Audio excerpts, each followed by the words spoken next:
اللہ کا چناؤ اللہ کا چناؤ دنیا کے چناؤ جیسا تھوڑی ہے۔ وہ اپنے دین کے لیے جب کسی کو چنتا ہے تو اس کی شکل و صورت، اس کا اسٹیٹس، اس کی ڈگری نہیں دیکھتا، کسی کی فصاحت، اس کا حسن نہیں دیکھتا۔ اس دین کی تاریخ اٹھا کر دیکھ لیں۔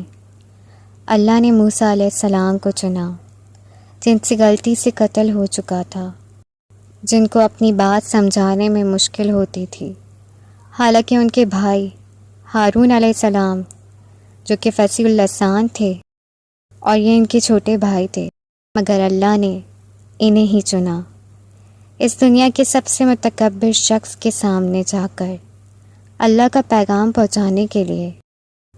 یہ اللہ کا چناؤ تھا۔ پھر اسلام کی تاریخ میں دیکھیں، جنت میں نبی کے آگے چلنے والے کا دنیاوی اسٹیٹس، اس کا حسن، اس کا مال کیا تھا؟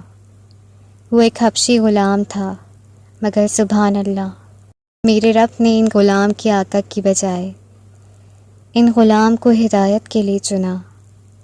پتہ ہے کیا؟ رب اندر دیکھتا ہے، دنیا باہر دیکھتی۔